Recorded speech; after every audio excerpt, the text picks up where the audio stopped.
Hey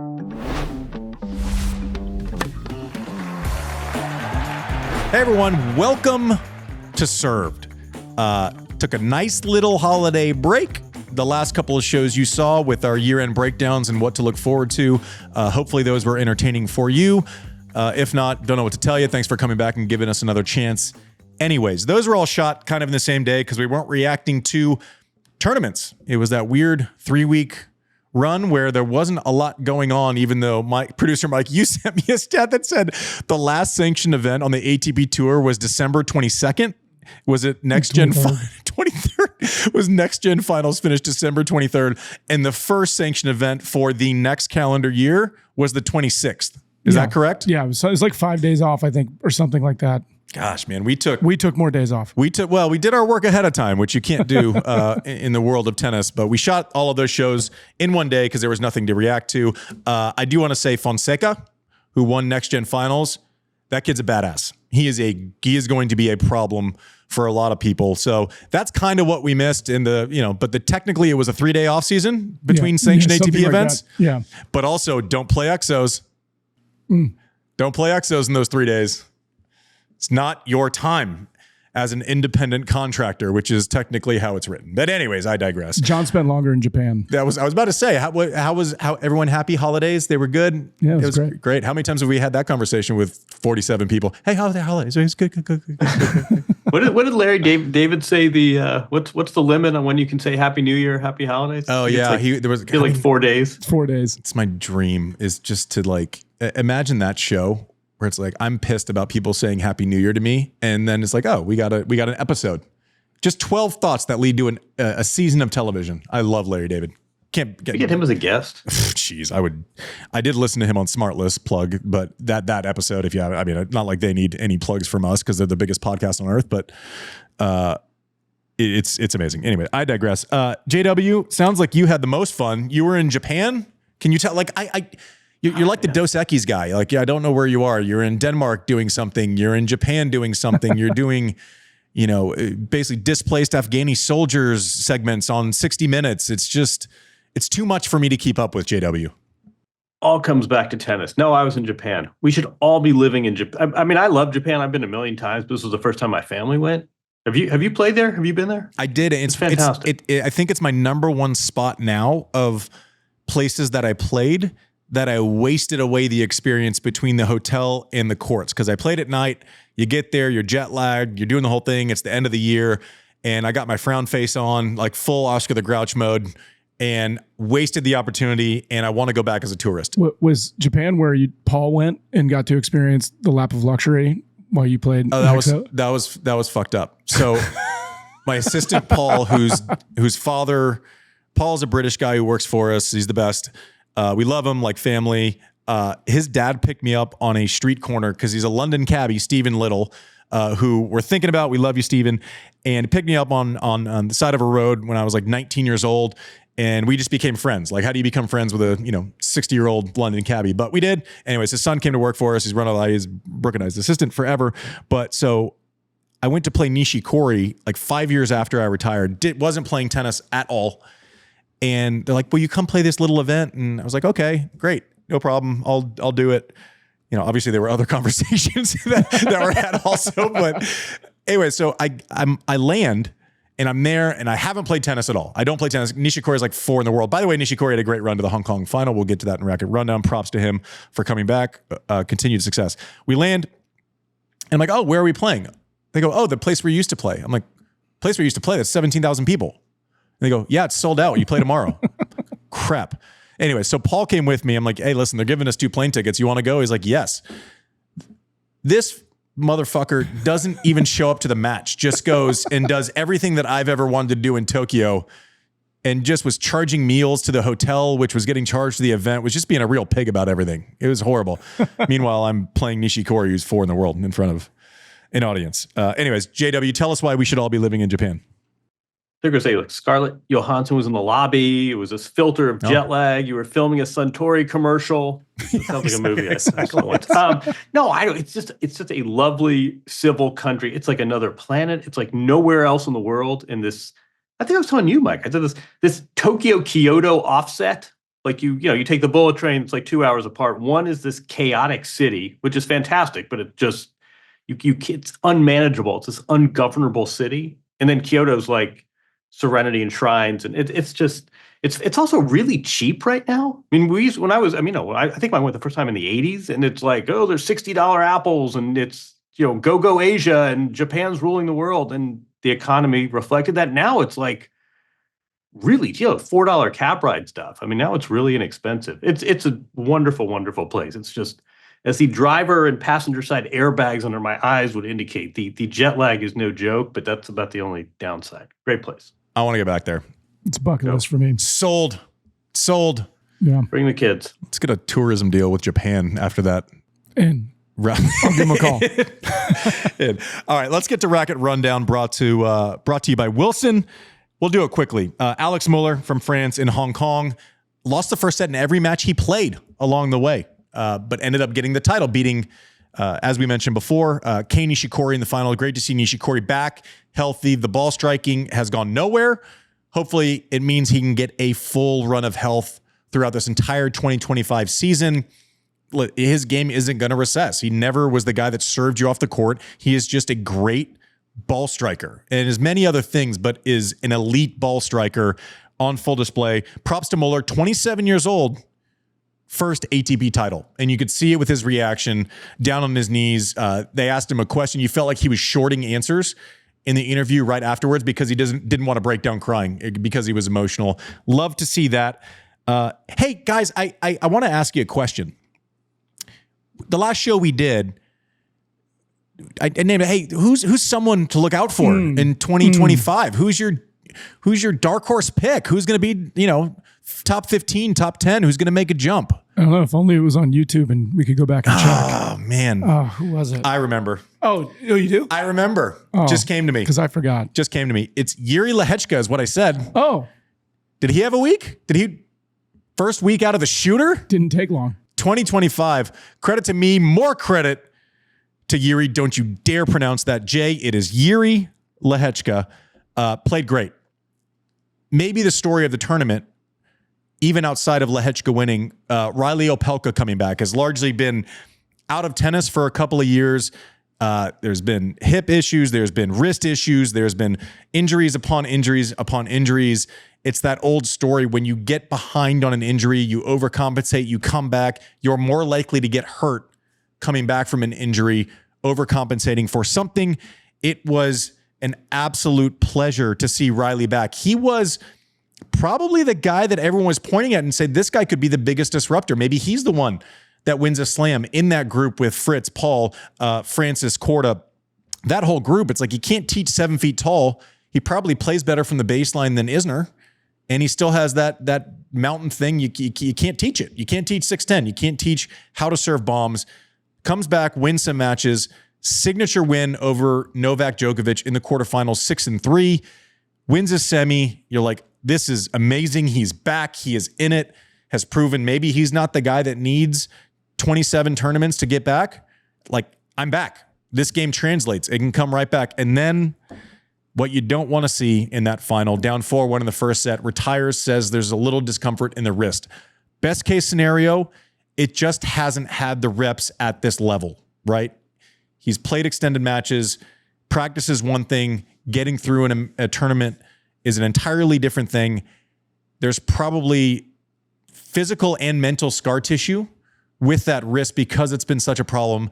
I hope that's what it is. I hope it's a usage rate situation, and I hope that's why we saw Riley have to default to Yuri Lehecka down 4-1 in the Brisbane final.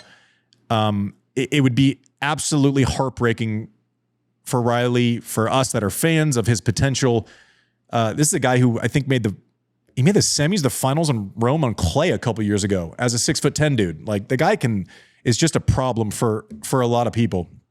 Where are you getting 6'10"? This guy 7 foot stands next to our friend 12? John Isner, and he's got him by a few inches. You think he's taller than John Isner? He's listed at 6'11". Yeah. I think he's 7 feet tall. Isner's 9 feet tall. I'm just telling you. This guy's 11 then. But no, I mean, I think let's bear in mind too, and I'm curious where you are with this. There is also a major that starts in like 6 days from now, talking about tennis is not only is there no off season in this sport, but then you come out of the gate hot with a major like 10 days into the year. But how much of these injuries that we've saw, there were a number of withdrawals in all the tournaments this week. How much of this is precaution? Hey, look, there's a big major coming 6 days from now. I want to be 100% before I play best of 5 versus, boy, we're starting early and already we're injured here. I'm sort of holding out hope this is Riley Opelka being extra cautious and prudent rather than a re-aggravation of, wrist injuries are no joke too. He said it was back issues actually afterwards. He said the physio. Yeah, he said he was out of gas too. Yeah. So, well, back issues is great news because what I had read was that there was like the wrist wasn't firing fully and all that. Maybe that's just the new normal for him based off the injury. But if it's a back thing and if it's a usage rate thing, that's a net positive. Because what I read, maybe it was bad information. He said, quote, unfortunately, my back has been giving me issues. The tournament doctor and ATP physio were unbelievable. Throwing the kitchen sink at it. We worked on it all day. Wasn't right. Great. What I read may have been taking liberties. Fine. If it's a back issue like he says it is, I know it sucks that he didn't get to play, and I know it sucks that has discomfort. But also, if your injury, there's difference between being hurt and being injured. If you're injured, you get an MRI, right? You're getting imaging, you're doing something else. If you're hurt, you're having the ATP trainers try to make you more comfortable, right? So what that tells me, Mike, is way better than what I read. And maybe it was just someone projecting based on the past 2 years, which wouldn't be completely out of line. That's great. I hope Riley Opelka's back. Well, back meaning not the body part. Well, back, to John's question, right? It's because this is Brisbane. Do you think he's like, all right, maybe I'll retire here because I want to focus on being like, yes, you're better more for AO. Yes, you're more likely to. One, I mean, no one blames this guy if he goes, my body is at a tipping point. When I've pushed it in the past, you don't know, right? With Naomi Osaka, with the ab injury, we haven't gotten to her part of the rundown yet, but we'll get to that. Let me finish this real quick, and then we'll circle back to the injury conversation. United Cup, Fritz Gauff seemed like they were the best team on paper going in. Taylor Fritz, this is the benefit of United Cup. Took a loss early and then looked great the rest of the way, right? You want those matches. I was someone who craved matches going into a major event.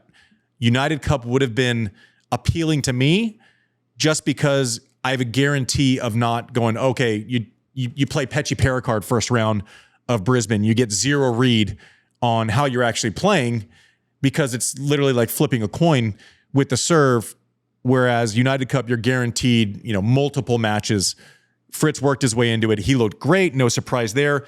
The biggest result of the week for me, Coco coming off of year-end finals winning, beating Iga there, who I think going into that match, she was 1-11, beating Iga again. And now United Cup is not a major. It's not an Indian Wells final. But when you have such a bad record against someone, and I speak from experience, doesn't matter what it is. You could beat them at Yahtzee and it matters to you. Like you need that win against that matchup. Coco beating Iga straightforward, 4-4. Big statement from her, especially coming off of the way that she finished last year. Towson winning in Auckland over Osaka, who defaulted with an ab injury. In a surprise to nobody, Sabalenka dominates in Brisbane. John. Man, where to start? This is the first week of the year, and we got a lot to talk about. You want to start with? Let's go back to Opelka for a second because I don't know if we glossed over this. On route to reaching that final, he beat a guy named Novak Djokovic. That's a big win, and I watched most of that match. That was not a guy who just served 35 aces and too good today. I mean, he was hanging in there in rallies. He was hitting the backhand. Did you catch much of that match? And both sides of the net. What's your read on that result? With Novak, this is less alarming just based on matchup and the fact that someone can serve well. Now, obviously, Riley did more than just serve well, but when you're he's one of the few people that's probably guaranteed a handful of holds against Novak. I'm not that concerned. If Novak got his matches in, maybe he picks up one or two. The training and heat is not going to be bad for him. Murray's done skiing. He's going to go down to Australia, and they're going to be together. I'm not super alarmed for Novak. It's not as if he's doesn't know how to play tennis. I think the best of 5 format favors Novak over everyone except maybe a couple players on earth at this point in his career. There's a long road still. Let's say this is 3 out of 5. Opelka wins the first 2. He still has to be physically there. He still has to be mentally there. It's still a long way to beat Novak.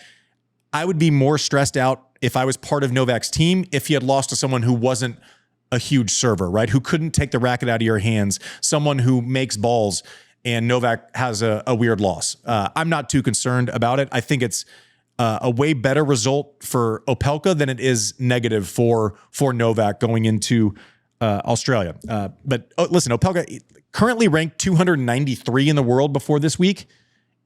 Formerly top 10, or no, not top 10, top 20, maybe top 15 for a cup of coffee, but someone that no one wanted to see, someone that could put wins together, someone who wins matches a lot of the time in pretty much every event that he enters.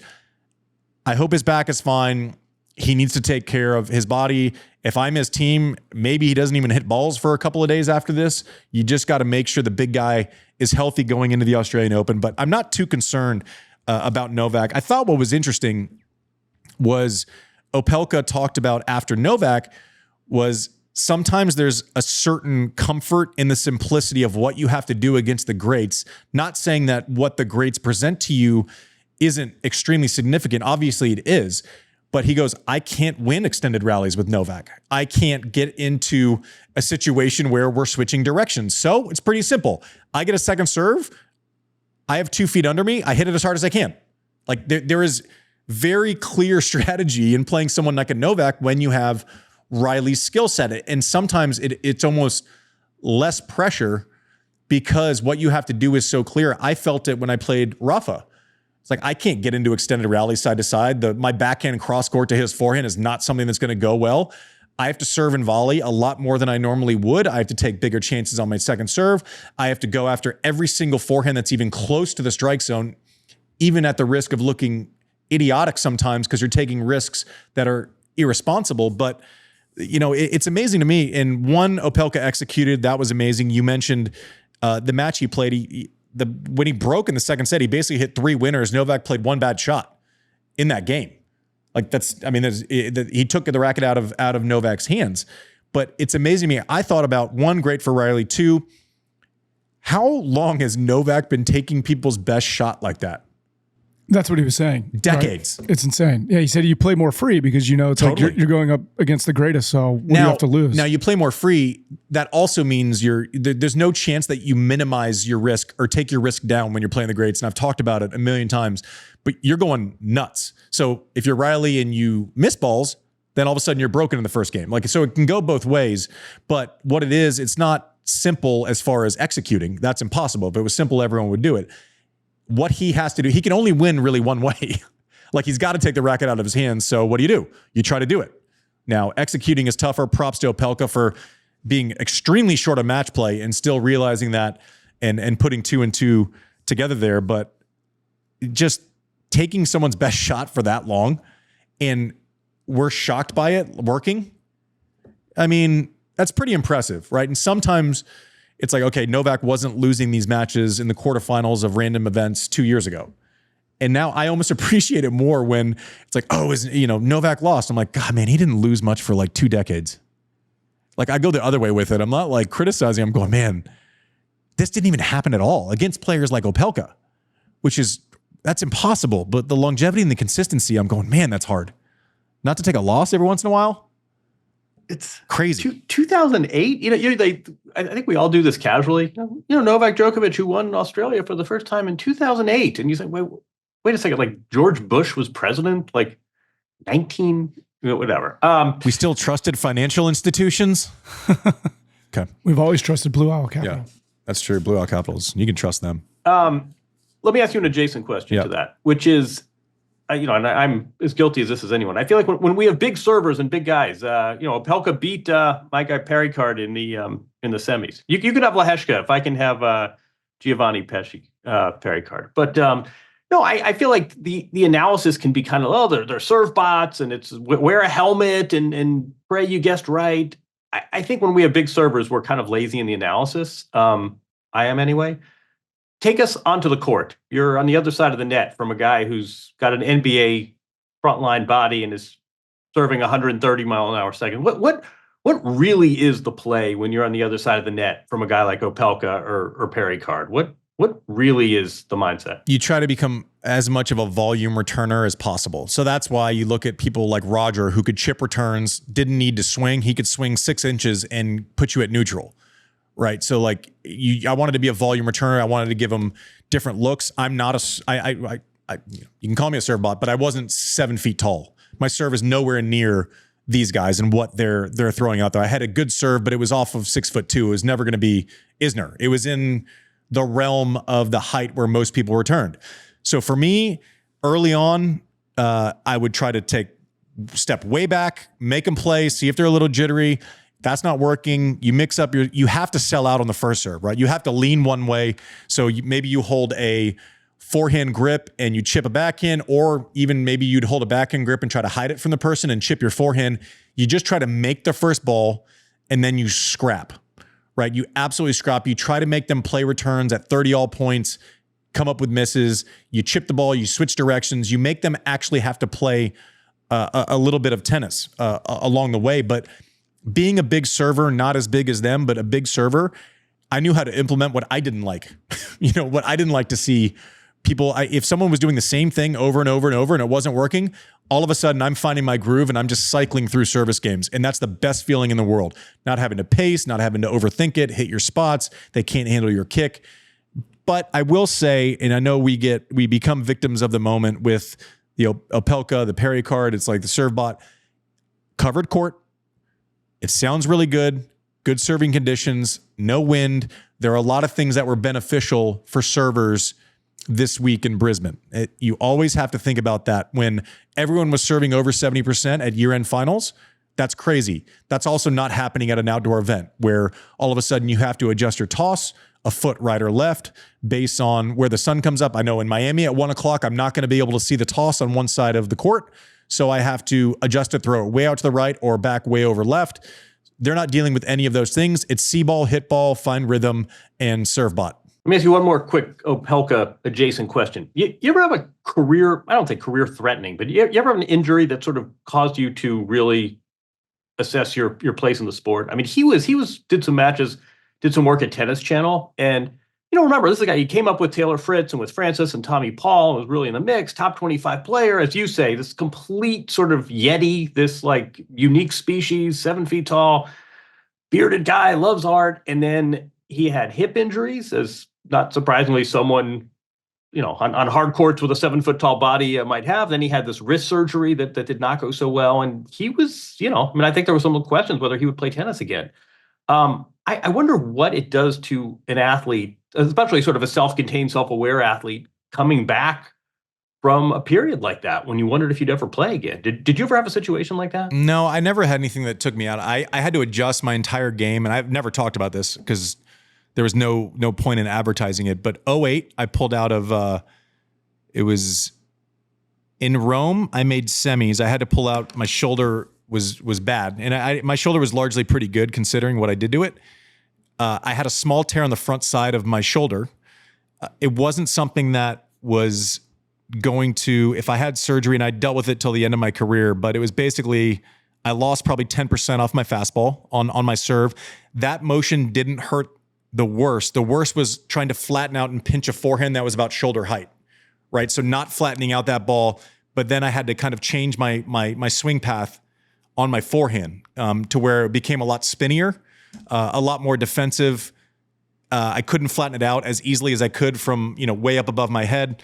I had to get in better shape to account for the fact that I was going to have to run more if I couldn't crunch my forehand like I used to. So it wasn't the same as Riley. I was never out for an extended period of time. I was generally pretty healthy during my career. If I was hurt, I was hurt at the end of 2009. I messed up my knee a bunch, but I was back in time barely for Brisbane in 2010. But yeah, I don't know the psychology of maybe I'll never play again, and now I can.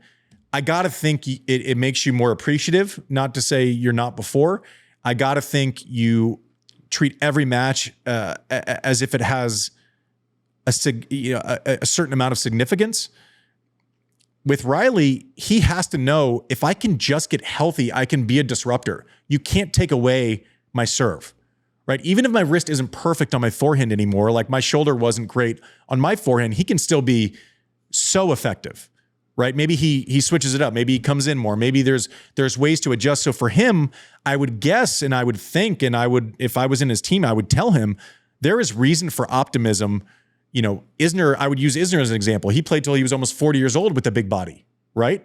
So there's going to be a lot of time left. We just have to get healthy, adjust schedule, listen to your body. Maybe that's what he was doing in the final against Lehecka, but I'm happy he's back. He is dangerous. He is exciting for American tennis. He would probably tell you he's a little eccentric. He's not someone that is, you know, one of the Americans who's going through the SEC standings when you're, overseas. He's talking about art galleries and different bags. And he's a super interesting independent thinker, which, maybe we don't see enough in this little world of tennis. But I think we're all better for him being in the mix. And I promise you, man, no one wants to play him. No one wanted to play him, and no one wants to play him now. He's exciting. No, not a single person. He's probably the biggest number one thing where a top player is going, nope, don't want him, any part of him the first 3 rounds of the Australian Open. Now, that being said, we haven't tested fitness in best of 5. If he gets to a 4th set, that's a lot different. The wind is going to be different in Melbourne. The sun in the angle of the serve is going to be a lot different. So it's not as easy as good in Brisbane, good rest of the year, let a rip tater chip. But we just hope he's healthy, because there's no doubt he's a top 20 caliber player consistently, not one time, consistently, and maybe even better with this perspective. Who knows how the last 2 years have worn on him, but it's good to see him back.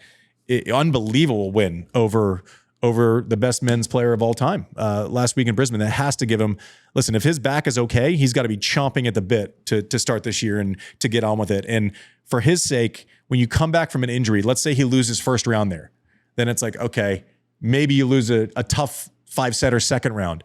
And then it's, these kind of, scar tissue moments of, can I still do it? He knows he can do it straight out of the gate. Brisbane, he played great level of tennis. So that's a big week, regardless of how it goes in Australia. He knows that level is there if he needs it. Osaka, I hope the ab is okay. Any thoughts on your boy, Pechi Perricard? JW, he's your guy. He's your guy. It's my Lehecka. No, I think, we have fun with this. I had a lot of the same thoughts you did, which is he's fun, he's entertaining. I think the serve bot, you don't win matches as a serve bot. It helps. It's a nice weapon, but you got to be able to, you got to be able to move. You have to play points. You have to break. I mean, I think there's more to his game and more to Riley's game than just serving aces. But I had a lot of your instincts too, which is nice result. Won some matches to start the year, made some headlines, and everyone's frustrated and making jokes. But best of 5 outdoors at a major. I'm not sure I would read too much into these results, but it must be nice to be 6'5". I remember you said this about Karlovic once. It was a great line. You walked off the court the first time you played him and said, now I know what it's like to try to return to someone serve who's serving from up in a tree. And the angle of delivery when you're 6'10" versus 6'2", 6'3" is pretty significant. But yeah, I don't know how much, it was a fun week for him. I'm not sure that it has a whole lot of predictive value going into a major where you've got to play in much different weather conditions and best of 5. Yeah, the good point on the 7 feet of things. So people look at the angle you can create. People look at the speed, of a longer arm, right? It's that thing in golf where like the longer flowy take back, all of a sudden you're launching the ball 40 yards further. I wouldn't know. You wouldn't. That's true. I've seen it. But like my coach used to stand inside the service line and just bounce serves into the box to where my contact point on a return is normally like shoulder height or maybe just below. And against Isner, it's above your forehead, right? So even knowing how to like knock it down from there is something you see 2-3 times a year, to John's point. So it's not just guessing the right way. It's also like you can't, it's harder to knock something down when it's above your head. Like these are all little micro factors when you're playing someone who used to kind of just be Karlovic, and now it's Isner, and now it's Pechi Perricard, and now it's Opelka, and these guys can serve, and it is a problem. JW, something I want to get your best guess at, or maybe something factual. The Rybakina former coach Goran situation, he's suspended, he's not. he's not going to be credentialed in Australia. She releases a statement saying, okay, he's back in. Let's get some clarity on that. We'll pause. We'll go to a break. But afterwards, after the break, maybe you tell me what's real and what's not. All right, JW, I teased before the break the Rybakina of things with her former coach, Vukov. Listen, the backstory context, for many, many years, people kind of wondered he would say things. The way he said things from the box was pretty aggressive. Now, we're not there. We don't know. I can't grandstand. I know what the reputation is. You know the stories you hear.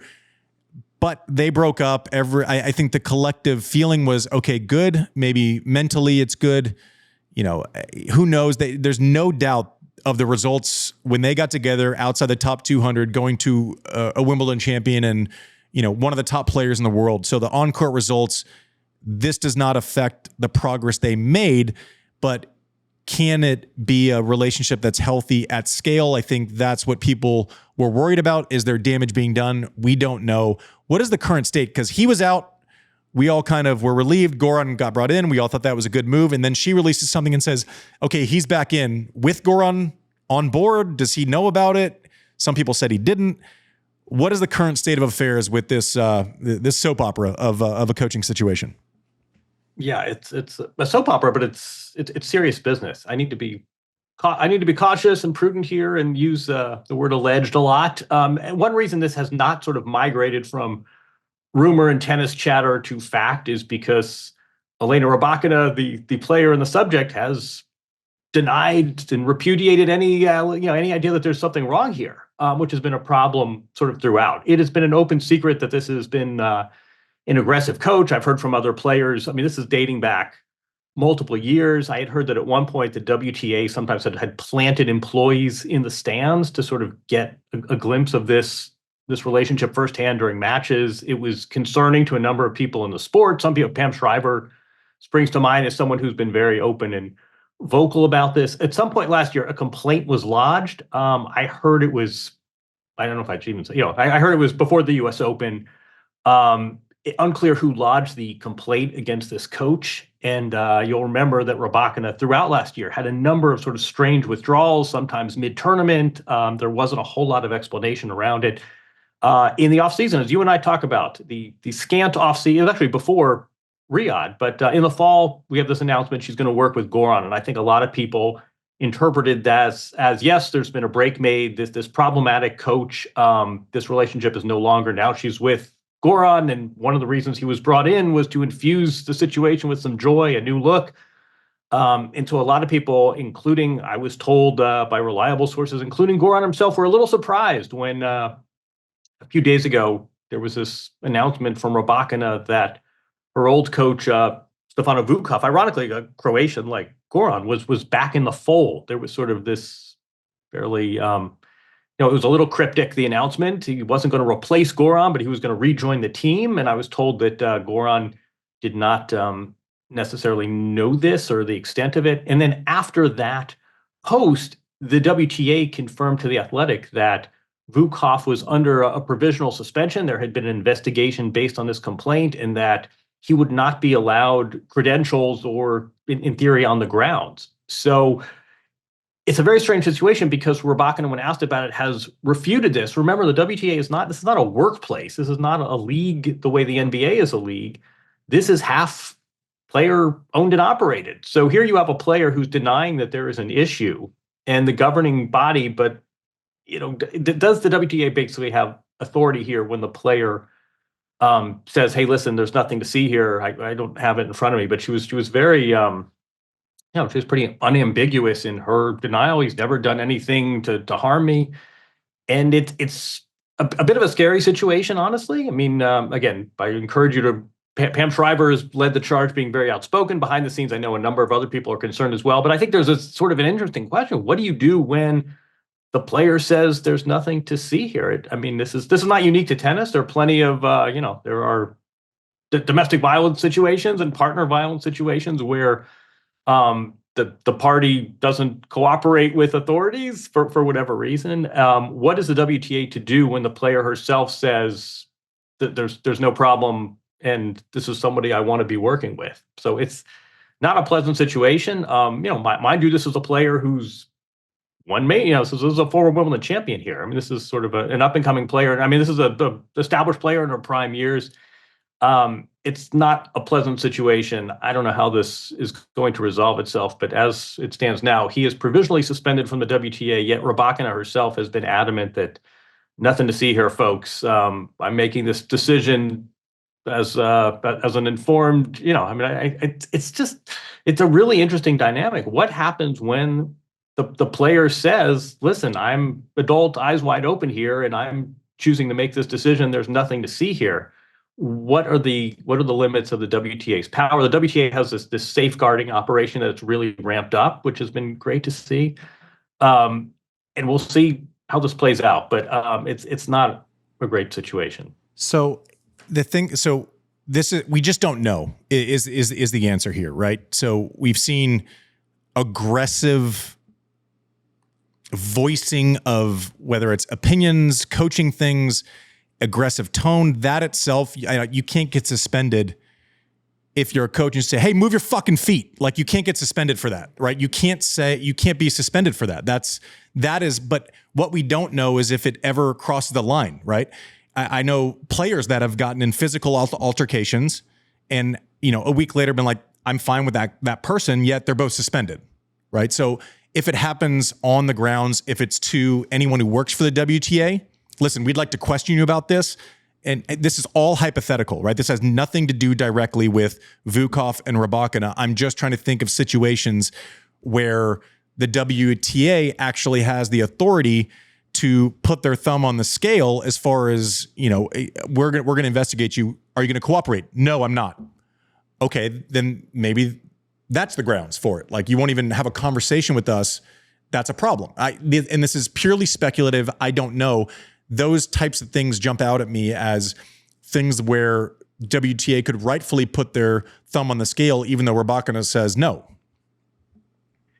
There's a safeguarding manual that the WTA puts out. It's 50, 60 pages long, and it has, some of it is just sort of QR codes. If you're a player, here's how you can report a violation. Some of these is a code of conduct. But yeah, it's really problematic when the player herself, at least publicly, is taking the side of the coach. I keep thinking there's a real, and I think they'll probably show it during the Australian Open, there's a really good documentary on Elena Rybakina and her situation. And you'll remember she had this sort of noxious father who was physically abusive, and everybody in town, I was 20 years, I remember everyone would sort of whisper about it. And it was sort of one of these open secrets. And there was an incident at the US Open. And she, out of fear, would publicly defend him. And there was a real sort of, there was a lot of hand-wringing within the WTA. What can we do here? Where the player herself is supporting her father. Remember, the players are the employers of the coach. It's not like the WTA is employing Vukov and can say, you're fired. It's the player as independent contractor. And in Elena Rybakina's case, it was this terrible situation. This documentary is really, I encourage people to find it. But it's really, it's tough to watch. And one of the things that's tough to watch is that it was sort of unclear who had the authority to do anything when the player herself was supporting her father. And it sort of, those same themes sort of ring here when Elena Rybakina is holding press conferences and saying, I don't know what this is all about. This is somebody I've made a conscious decision to include him on my team. He's never been, I wish I should be quoting this directly, but I'm not. But, he's never been disrespectful to me or mistreated me. What can a tour, well-intentioned as it may be, what can a tour do? And I think that's kind of where we are right now. Well, this is a terrible comparison, but if you suspect something for a long time, like Al Capone got put away for tax evasion, right? And it's funny because you brought up the Dokic situation. They couldn't really do anything, and then he went snap phooey on someone that was making food and serving food at the US Open, and took a piece of fish off of his plate and threw it at them. And if I'm not mistaken, that was the thing where they were like, okay, now we can jump in. Not because we're weighing and we know what's happening. It was not a secret as to what's happening. There were eyewitnesses to abuse that was happening. But it's like, but all of a sudden it was something that didn't have to do with that situation. But all of a sudden, we can put our thumb on the scale. He throws fish at a server at the US Open. And it's like, here we go. And so it's this weird thing. So we don't know. It was not surprising that it was seemingly not surprising that they broke up. I thought it was pretty shocking that even 4 or 5 months later, it's not 3 years later where the results are bad and maybe I had a good thing, on court. This is 4 or 5 months later.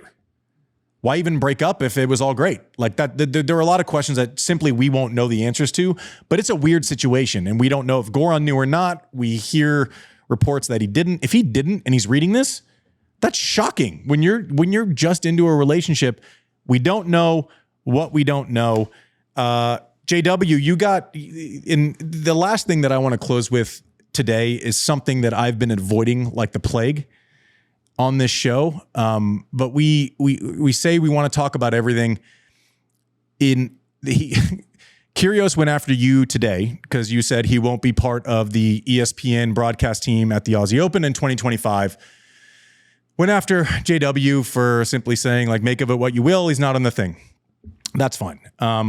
He went after me and I was pretty pissed about it 3 or 4 weeks ago, basically, and this probably borders on defamation, but insinuating that because I chose to, I don't know, understand the context and explain it in a way that wasn't just you're doping, kick you out forever, but maybe that there was some nuance and maybe there was our doping protocols are a little overzealous. In melatonin you can test by. So anyways, he insinuated that because I had that opinion that I must have done performance enhancing drugs during my career. Open book, tons of tests.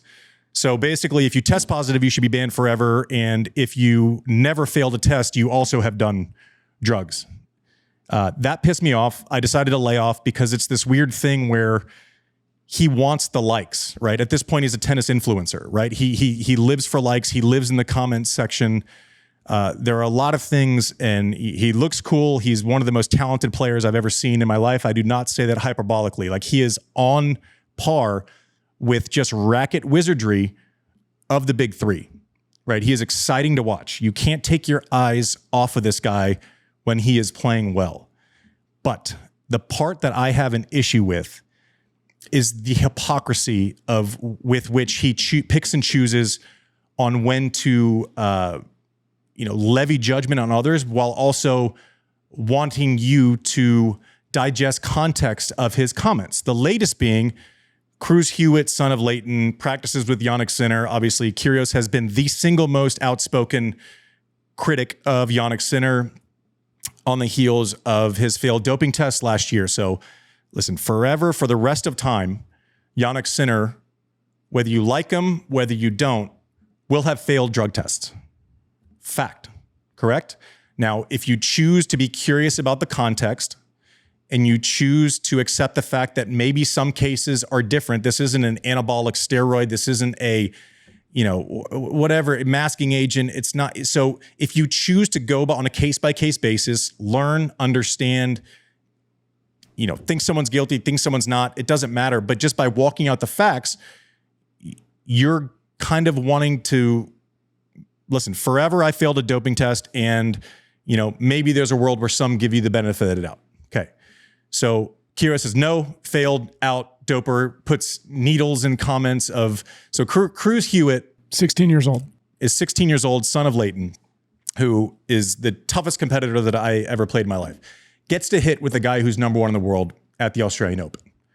That's a big deal. I remember the first time I hit with Andre Agassi, and my feet didn't touch the ground for a week afterwards. It was unbelievable. So imagine as a almost 30-year-old man going into the comments of a 16-year-old who's just hit with someone who's the best player in the world.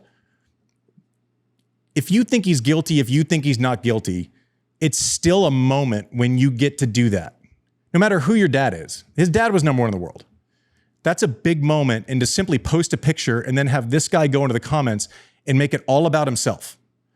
Oh, I thought we were bros. Like, oh, whatever he said. He said, love you, Cruz, but this is wild. Cooked post with a syringe emoji. Then thought we were boys with a bunch of broken hearts. Okay, so one, it's just making it about you, which he does. Two, the syringe, like it's not even, and I'm going to get to my point and how I'm going to marry this hypocrisy in a second. And then defense was all made. It was a joke. the lack of awareness that you have with bringing trolls and all of the worst parts of tennis fandom into a 16-year-old's comments is ridiculous. It's ridiculous. And when you have moments in your life that aren't the best, when you've pled guilty to physically assaulting your girlfriend, but then you want people to understand the context, and you can go back and read it from him, from his lawyers. I was in a dark place. I was abusing substances, yada, yada, yada. Okay, fine. Forever, you will be someone who pled guilty to abusing your girlfriend, similar to forever Jannik Sinner will be the guy who failed drug tests. Now, do we choose to give context to what you're saying? Now, I don't know. Like, I still think there's no point in any moment in my life where I would cross that barrier, but you wanted people to understand your moment in time in life that didn't make this acceptable, but at least maybe say, this isn't who I am. This isn't what I do. I'm not an abuser, even though I'm guilty of abuse. Even though I pled guilty of abuse. Okay. So then you have this long, and it's all documented. You can Google all of this. You have this thing where it's like, I was, with the internet and the abuse I took on it, I had real mental issues with it, with the bullying online and the media coming for me and all this stuff. And yet, what are you doing? There's not a moment that goes by in the comment section of Swiatek, Sinner, accusing me of using steroids. And yet you want people to understand that you were in a dark place because of online bullying. It's just hypocritical. It's purely hypocritical. Did you catch? I mean, I think there was a larger discussion about how do we handle this. I mean, some people are saying to me, well, the ATP should fine him. Part of me is like, no. We should just not be talking about this. This is someone who is desperate for attention. Why are we mollifying that? Why are we even bringing up, this is a guy who hasn't won a singles match in more than a year. Why are we even talking about this? At the same time, it's so harmful. And I don't know, did you catch when he was finally asked, enough with the needle emoji and enough of the wink wink and the sophomoric jokes, he was asked about Sinner. And he said, again, I don't have this in front of me, but go look it up. I mean, he basically said, well, the guy was stripped of his prize money and his points. And you want to say, well, wait, that's just the protocol. That has nothing to do with guilt or innocence. That's the protocol you signed up for. That would happen no matter what. And then he mentioned WADA. And you want to say, well, WADA doesn't that's like saying I didn't, that's like saying I didn't have any fundamental misunderstanding. I didn't get any jail time because I did nothing wrong. Exactly. I mean, no, but you did something wrong. You just you did something wrong. The beyond the needles and the emojis, he demonstrated such a fundamental lack of understanding of the facts. It makes you think this is not a good faith effort. He's the great hero who's going to finally be the truth teller, who talks about how corrupt the sport is. That's not what this is. This is just a personal vendetta. There is a woman involved here where there was who also happens to be a player. Bear in mind, too, that Jannik Sinner, who he has relentlessly been bullying for months and months and hasn't responded, is also, coached by a colleague at ESPN. There's so much going on here, but it doesn't seem to have anything to do with bona fide concerns about doping. This is all just a personal vindictive attack against another player. And there's a part of me that says we just need to ignore this and not feed the troll. And there's another part of me that says, you stand up to bullies. And this is just plain and simple bullying. His explanation was so flawed. You're thinking, if you're going to attack a colleague who happens to be ranked number one, and again, coached by someone you work with, if you're going to attack that person, nail the facts. But he had this he didn't even seem to understand the doping protocols and the context here to begin with, which kind of leads me to conclude this is all just a bad faith vendetta against a player who's now dating a former girlfriend and nothing more. The hypocrisy doesn't die because we've gone through the things that he's said, done, pled to, and still gets hired. Right. And I know you can relate because there was a big headline about you getting temporarily suspended for something that is not even close to what he's done. Two players, it's not even close. So we just have to play by the same rules. He got mad at you for saying, like, I'm playing singles and doubles, so obviously that's the reason I'm not working for ESPN. Okay, that might be true, but I'm pretty sure from really good source. I know for a fact that you're also, it's either, maybe, but like one of the rights holders at Roland Garros is going to use you. So does that mean you're not playing Roland Garros in 5 months? Little hypocritical. I don't know. You're preemptively pulling out of it. I don't know. But like, if that's the case, then we don't expect to see you there if you're on air at any tournament. There is precedent for, Chris Eubanks does it, whether he gets to the, quarters or loses first round, then he slides right into the booth. This is not crazy. Tons of players have done it. So it's not as if it's crazy to say that you're in the event, therefore you can't broadcast. That's not true. Right. No, I don't want to dwell on this. Just for the record, I was told that he would not be working for ESPN at the Australian Open. This is not a secret. You and I know there's how could there not be friction when Darren Cahill is one of the ESPN commentators and his player has been the subject of your bullying campaign for the last 100 days. I wrote to ESPN and asked for confirmation. They didn't give me a reason, but they said, yes, Nick won't be on the team. So as you say, it's not as though he can play, lose, and then as Wozniacki and Chris Eubanks and Bethany Maddox, a number of players do, they then pivot over to the broadcast booth. That won't be happening.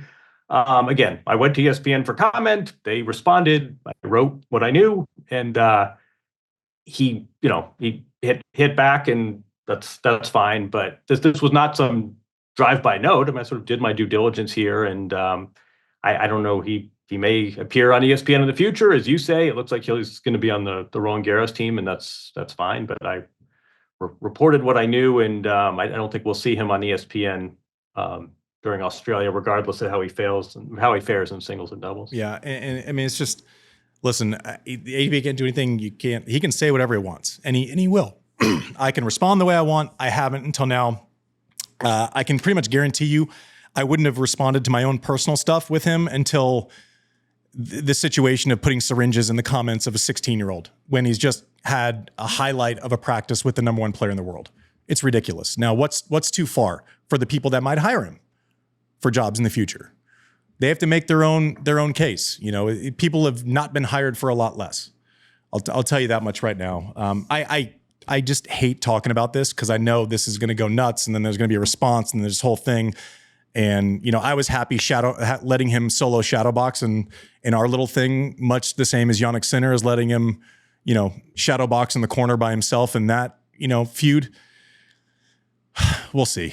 It's just boorish. But I guess he responds to you. He comes at me. He goes into, if I'm Leighton Hewitt, I'm probably not happy about it either. Like your kid's trying to, playing in the Australian Open for the first time, and now there's this like whirlwind of negativity and press, and all you're trying to do is get your, 16. I wouldn't have been able to handle it, for sure. And, if there's anything about the Hewitts, they can probably handle anything. They're about as mentally tough as they come. I hate that we're even talking about it, but we do say we're going to lean into everything in tennis. This was the exception. This was the part where I was hypocritical because I avoided even saying his name at all.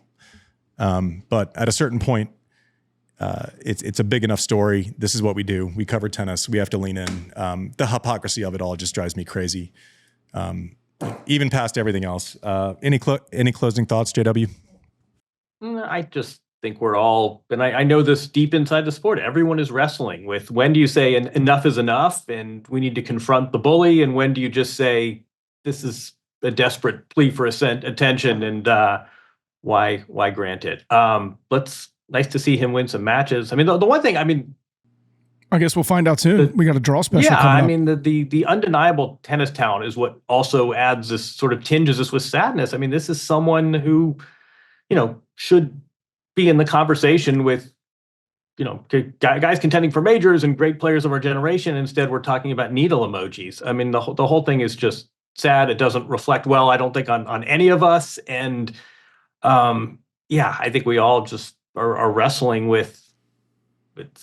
Yeah, I think that's part of it, and we'll close after this because we've given it too much air, and so I hate it, but I guess we have to talk about it.